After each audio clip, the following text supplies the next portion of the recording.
19, Algeria banned protesters from waving this flag, stating it was an assault on Algeria's Arab identity. Why? Because this is the flag of the Amazigh, the indigenous people that have occupied North Africa since, well, pretty much forever. Fueled by couscous, these famous merchant nomads once linked the Mediterranean world with sub-Saharan Africa, fought against the Roman, Arab and French empires, and now battle for recognition in their own countries. They called themselves the Amazigh. We know them as the Berbers of North Africa.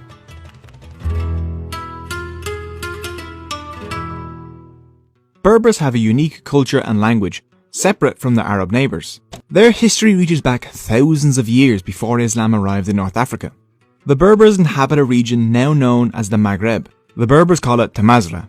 Tamazra stretches from the Siwa oasis in Egypt to the Canary Islands, and from the Mediterranean to the Niger and Senegal rivers. This area covers a territory that's over 7 million square kilometres, meaning if Tamazra were a unified country, it would be the 7th largest on Earth. In the Berber language of Tamazigh, Berbers use the name amazigh to describe themselves, which means free or noble men. The word Berber comes from the Greek word barbaroi, which means barber in ancient Greek. The Berbers were famous throughout the ancient world for their amazing hairstyles. Ow! Ow! Fine. This isn't true. Barbaroi was actually used for people that didn't speak Greek. The Berbers had many alternative names in the past, such as Libyans, Numidians, or Moors. With the arrival of the Arab Muslims in the 7th century, the word Barbaroi took on an Arabized form, al-Barabir or Barabira. Europeans learned this from the Arabs and would refer to them as Barbary, which soon became Berber. In recent years, Berbers have been trying to get people to stop referring to them as Berbers because of the implication, so I'll attempt to say Amazigh for the rest of the video, and I apologise to them for what I'm about to do to their language. The Amazigh have lived in North Africa since the dawn of recorded history.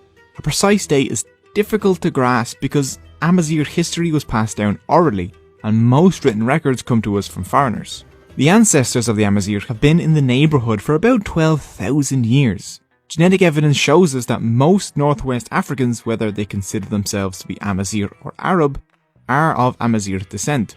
The first written records of the Amazigh living in the Maghreb come from the Egyptians around the 13th century BC, which is 3,310 years ago. The most notable Amazigh group from this period are the Meshwesh, which is a fantastically fun word to say. Meshwesh. The Meshwesh would conquer and rule Egypt as the 22nd and 23rd dynasties. Throughout their history, the Amazigh have endured the many conquerors of North Africa. The Carthaginians, the Romans, the Vandals, the Byzantines, all invaded, and each one found themselves hounded by the Amazigh. These states could control the cities on the coasts, but outside, the Amazigh held power.